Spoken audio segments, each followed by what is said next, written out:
रात के सन्नाटे में जब सब सो रहे थे, एक युवक अपने ही विचारों से लड़ रहा था। उसका नाम था आरव। जीवन की भागदौड़ में उसने बहुत कुछ पाया, लेकिन चैन और शांति कहीं खो चुकी थी। कभी दोस्तों की बातें चुभती, कभी परिवार की उम्मीदें बोझ लगतीं। उसके अंदर सवाल गूंजता, क्यों हर चीज़ हमारे मन के हिसाब से नहीं होती? क्यों हम दूसरों के शब्दों और हालात से इतने टूट जाते हैं? आरव अक्सर सोचता, काश कोई मुझे समझा पाता कि असली शांति कहाँ है। उस रात चांद पूरा था, लेकिन उसके दिल में अंधेरा छाया था।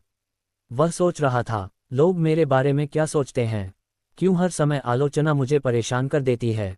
क्यों मैं अपने ही मन का मालिक नहीं बन पाता? वह करवटें बदलता रहा, आंखों से नींद गायब थी। तभी उसके मन में आया, मुझे जवाब चाहिए, और यह जवाब मुझे सिर्फ साधारण लोग नहीं देंगे। मुझे ऐसे इंसान से मिलना होगा जिसने सच में जीवन को समझा हो। सुबह जब वह गांव के चौपाल पहुंचा, तो उसने बुजुर्गों को एक नाम लेते सुना, बुद्ध। लोग कह रहे थे, वह साधु है जिसने राजमहल छोड़ा और ज्ञान पाया। उसके पास जाने वाले खाली हाथ नहीं लौटते, उसे सुनकर जीवन बदल जाता है। आरव का दिल धड़क उठा। क्या वही मुझे समझा पाएंगे? क्या वही मेरे सवालों का जवाब देंगे? कुछ दिनों तक वह सोचता रहा। डर भी था, अगर वहां जाकर भी कुछ न मिला तो। लेकिन भीतर की बेचैनी इतनी गहरी थी कि उसने कदम बढ़ा ही दिए। गांव से निकलते समय रास्ते में खेतों की हरियाली, नदी की ठंडी हवा और पक्षियों की आवाज़ उसे रोकने लगी। लेकिन उसके दिल की पुकार साफ थी, मुझे जाना ही है। कई दिनों की यात्रा के बाद आखिरकार वह उस स्थान पर पहुंचा जहां बुद्ध और उनके शिष्य ठहरे हुए थे। वहां सैकड़ों लोग थे। कोई सवाल पूछ रहा था, कोई ध्यान कर रहा था, कोई बस शांति से बैठा था। बीच में बैठे थे गौतम बुद्ध, साधारण वस्त्रों में, चेहरा शांत, आंखों में अजीब सी गहराई। उनके पास बैठते ही लगता था जैसे मन का बोझ हल्का हो जाए। आरव हिचकिचाया, लेकिन बुद्ध ने मुस्कुराकर कहा, आओ, बैठो, तुम्हारे मन में क्या उथल पुथल है? ये सुनकर उसकी आंखों में आंसू आ गए। वह बोला, भगवान, मेरा मन मेरा कहा नहीं मानता। लोगों की बातें मुझे घायल कर देती हैं, हालात मुझे तोड़ देते हैं। मैं शांति चाहता हूँ, पर हर पल बेचैनी से घिरा रहता हूँ। मुझे बताइए, मैं अपने ही मन का मालिक कैसे बनूं? बुद्ध ने उसे ध्यान से देखा और बोले, तुम्हारा सवाल बड़ा है, लेकिन जवाब सरल है। मन एक जंगली घोड़े जैसा है। अगर उसे काबू करना सीख जाओ तो वह तुम्हें मंजिल तक ले जाएगा। लेकिन अगर तुम उसे खुला छोड़ दोगे तो वह तुम्हें गिरा देगा। आरव चौंका, तो क्या मन को रोका जा सकता है? बुद्ध ने कहा, रोका नहीं, समझाया जाता है। मन को आदेश नहीं, दिशा चाहिए। और वह दिशा मिलती है सजगता, अवेयरनेस से। आरव ने फिर पूछा, लेकिन मैं सजग कैसे रहूं? जब लोग मुझे गाली देते हैं, जब हालात बिगड़ते हैं, तब तो मैं टूट जाता हूं। बुद्ध मुस्कुराए और बोले, यही तो तुम्हारा पहला अभ्यास है। जब कोई तुम्हें गाली दे तो ठहरकर खुद से पूछो, क्या ये सच है? अगर नहीं, तो क्यों परेशान होना?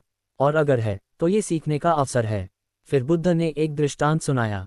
मान लो कोई तुम्हें उपहार लाए और तुम उसे स्वीकार ही न करो, तो वह उपहार किसके पास रहेगा?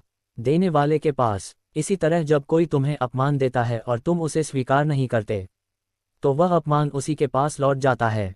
ये सुनते ही आरव का चेहरा बदलने लगा। उसने महसूस किया कि वह हर बार दूसरों की बातों को ऐसे पकड़ लेता था जैसे वह सच्चाई हो। लेकिन अब उसने समझा, अगर मैं ठहर जाऊं, तो शायद मैं खुद को बचा सकता हूं। बुद्ध ने उसे ध्यान करने का तरीका बताया। आंखें बंद करो, सांस पर ध्यान दो, हर विचार को आते जाते देखो, लेकिन उनमें उलझो मत। आरव ने पहली बार यह अभ्यास किया। कुछ ही क्षणों में उसने अनुभव किया कि उसका मन थोड़ा शांत हुआ। अध्याय 2, बुद्ध का धैर्य और मन की शक्ति। आरव अब बुद्ध के आश्रम में कई दिनों से रह रहा था। पहले दिन जो बेचैनी और डर उसके मन पर भारी था, अब वह धीरे धीरे हल्का होने लगा। लेकिन उसका मन पूरी तरह शांत नहीं हुआ था। वह अभी भी सवालों से भरा हुआ था। क्या सच में इंसान अपने मन को काबू कर सकता है? क्या धैर्य और शांति इतनी ताकतवर होती हैं कि वे इंसान की किस्मत बदल दें? सुबह होते ही आरव देखता बुद्ध साधारण सा वस्त्र पहनकर, नंगे पांव चलकर गांव में भिक्षा लेने जाते। लोग उन्हें आदर से भोजन देते और वे हमेशा मुस्कान के साथ स्वीकार करते। आरव को यह अजीब लगता, इतना महान व्यक्ति होकर भी इतने साधारण क्यों? अगर वे चाहें तो लोग उन्हें राजा बना देंगे, फिर क्यों वे इतनी सादगी से रहते हैं? एक दिन उसने ये सवाल बुद्ध से ही पूछ लिया, भगवान, आप तो राजा भी रह चुके हैं, क्या कभी आपको इच्छा नहीं होती कि फिर से वैसा वैभव मिले? बुद्ध ने मुस्कुराकर कहा, आरव, वैभव बाहर की चीज है और उसकी प्यास कभी नहीं बुझती। राजा को भी और ज्यादा चाहिए, साधारण को भी और ज्यादा चाहिए। लेकिन जो अपने भीतर राजा बन जाए उसे बाहर के ताज की कोई जरूरत नहीं रहती। ये सुनकर आरव देर तक सोचता रहा। क्या सच में बाहर की चीजें कभी संतुष्टि नहीं दे सकती? क्या असली संतोष भीतर से आता है? आरव ने देखा कि बुद्ध के पास तरह तरह के लोग आते। कोई गरीब, कोई अमीर, कोई दुखी, कोई क्रोधित, और हर कोई बुद्ध से कुछ न कुछ पाकर लौटता। एक दिन एक क्रोधित व्यक्ति आया। उसने बुद्ध से कहा, तुम धोखेबाज हो, तुम लोगों को गलत रास्ता दिखा रहे हो। लोग घबरा गए, लेकिन बुद्ध एकदम शांत बैठे रहे। उन्होंने बस इतना कहा, भाई, अगर तुम सोचते हो कि मैं धोखेबाज हूं, तो तुम्हारे पास अधिकार है मुझे ऐसा कहने का। लेकिन यह जान लो कि तुम्हारे शब्द मेरी सच्चाई को बदल नहीं सकते। वह आदमी और गुस्से में चला गया, पर आरव भीतर से कांप गया। अगर कोई मुझे ऐसी बात कहता तो मैं तो सह नहीं पाता। पर बुद्ध ने इतनी शांति कैसे रखी? बुद्ध ने बाद में अपने शिष्यों को समझाया, धैर्य कमजोरी नहीं है, ये सबसे बड़ी ताकत है। क्रोध उस आग की तरह है जो पहले खुद को जलाती है और फिर दूसरों को। लेकिन धैर्य उस ठंडी छांव की तरह है जिसमें खुद भी सुख पाते हो और दूसरों को भी शांति देते हो। फिर उन्होंने एक और दृष्टांत सुनाया। कल्पना करो कि कोई तुम्हें तलवार से मारना चाहता है। अगर तुम भी तलवार निकालकर लड़ोगे तो दोनों घायल होंगे। लेकिन अगर तुम धैर्य से उसका हाथ रोक लो तो न तुमको चोट लगेगी न उसे। यही धैर्य की शक्ति है। ये सुनकर आरव ने सोचा, मुझे भी धैर्य की ताकत को आजमाना होगा। अगले दिन जब वह गांव से पानी भरकर लौट रहा था तो रास्ते में कुछ लोग उसका मजाक उड़ाने लगे। पहले तो उसका मन गर्म हुआ, लेकिन उसने बुद्ध की बात याद की, क्रोध आग है। उसने गहरी सांस ली और चुपचाप आगे बढ़ गया। दिल में हल्की सी जलन जरूर हुई, लेकिन जब वह नदी किनारे पहुंचा तो उसके मन में अजीब सी राहत थी। वह सोचने लगा, अगर मैं जवाब देता तो लड़ाई होती, लेकिन चुप रहकर मैंने खुद को बचा लिया। उस शाम बुद्ध ने सभा में कहा, मन सबसे बड़ा मित्र है और सबसे बड़ा शत्रु भी।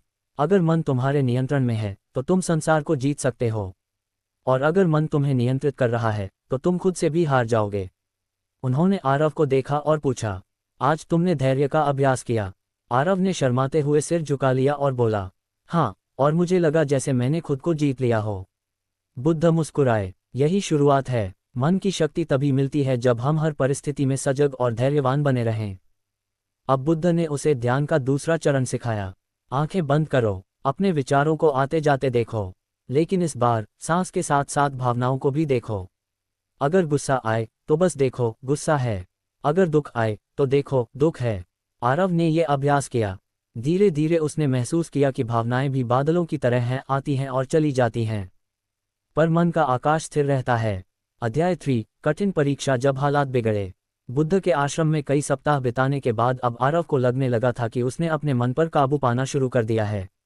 गुस्सा कम हो चुका था, मन थोड़ा स्थिर हो गया था और चेहरे पर एक नई शांति दिखाई देने लगी थी।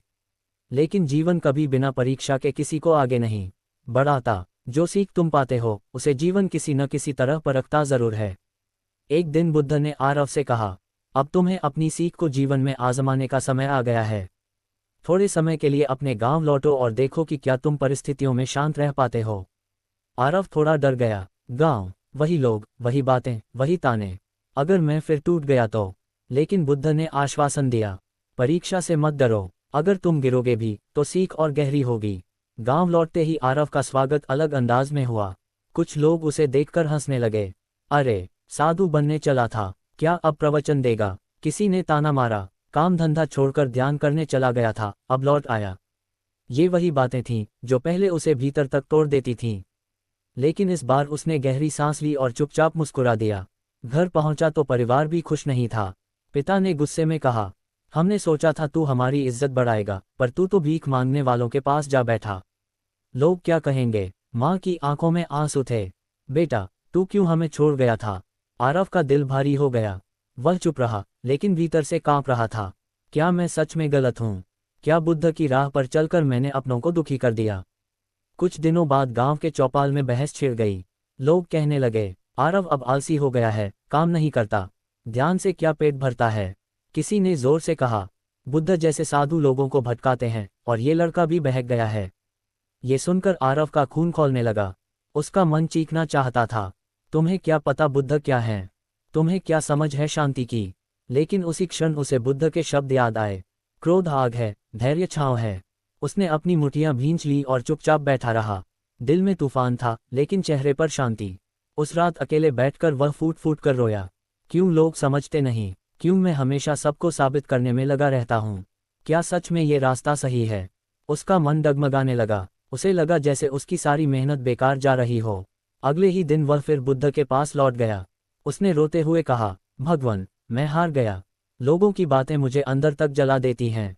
मैं धैर्य रखता हूँ, लेकिन भीतर से टूट जाता हूँ। क्या मैं कभी सच्ची शांति पा पाऊंगा? बुद्ध ने शांति से उसकी ओर देखा और बोले, आरव, तुम हार नहीं रहे, तुम सीख रहे हो। धैर्य का मतलब यह नहीं कि तुम भीतर से भी तुरंत शांत हो जाओगे।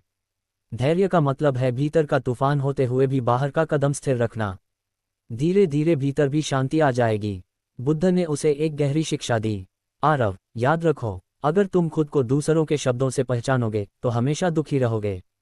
लेकिन अगर तुम खुद को अपने भीतर से पहचानोगे तो कोई तुम्हें हिला नहीं पाएगा। लोगों के शब्द पत्तों की तरह हैं, वे हवा के साथ आते जाते हैं। पर तुम्हारा मन अगर पर्वत जैसा बन गया तो कोई हवा तुम्हें हिला नहीं सकेगी। अब आरव ने और गहराई से ध्यान करना शुरू किया। वह हर दिन घंटों बैठता, अपनी सांस पर ध्यान देता, अपने विचारों और भावनाओं को बस देखता।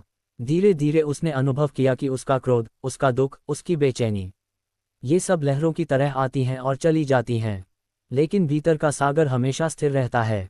एक दिन गांव का वही क्रोधित आदमी जो पहले बुद्ध को गाली देता था, आरव के पास आया और बोला, तू भी उसी धोखेबाज के पास गया था ना? इस बार आरव मुस्कुराया और बोला, भाई, अगर तुम सोचते हो कि वह धोखेबाज है तो ये तुम्हारा अधिकार है, लेकिन मुझे उससे वह मिला है जो किसी ने नहीं दिया, शांति। और यह शांति मैं किसी बहस से खोना नहीं चाहता। ये कहकर वह चुपचाप चल दिया। उस आदमी के पास जवाब नहीं था। अध्याय 4, जीवन का नया मार्ग। आरव ने अब तक बहुत कुछ सहा और सीखा था। पहले बेचैन मन, फिर धैर्य का अभ्यास और फिर कठिन परीक्षाएं।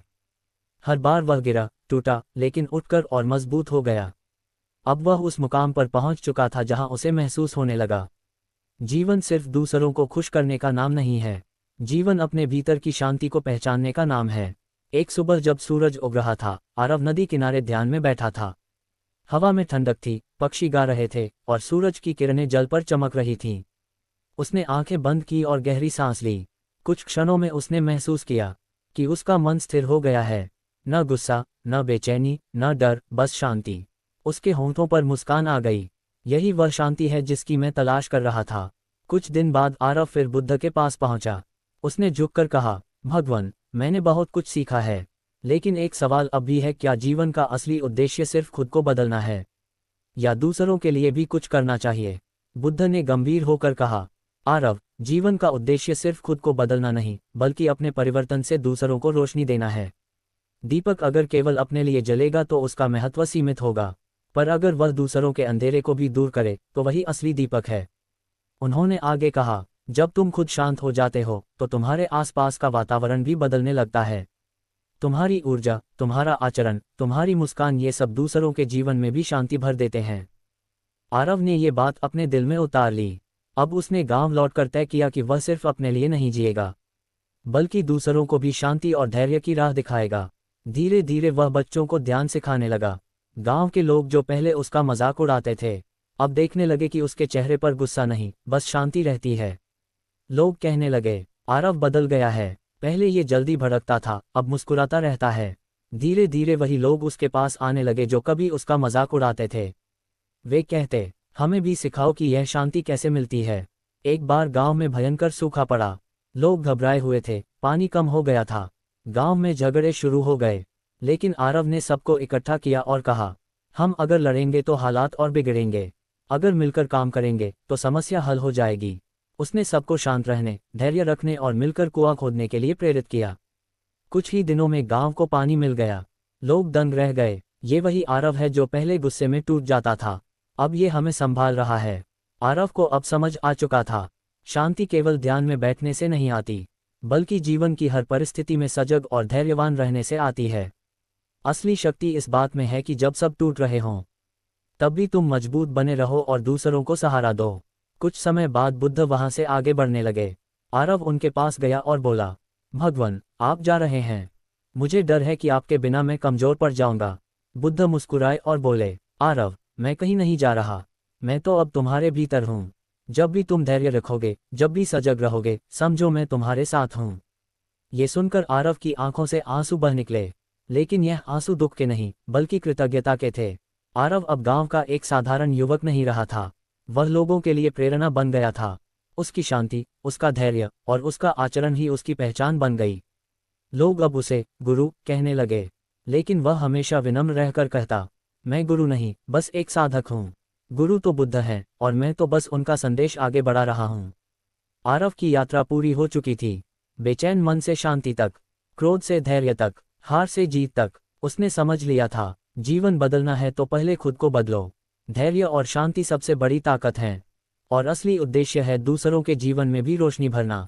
पूरी कहानी का संदेश, ये कहानी हमें यही सिखाती है, समय कैसा भी हो, अगर तुम शांत रहना सीख गए तो तुम हर हालात को जीत सकते हो। गौतम बुद्ध की यही शिक्षा आज भी उतनी ही ताज़ा है जितनी हजारों साल पहले थी, और अगर हम इसे अपने जीवन में उतार लें तो हमारा जीवन भी उतना ही सुंदर, शांत और सार्थक हो सकता है।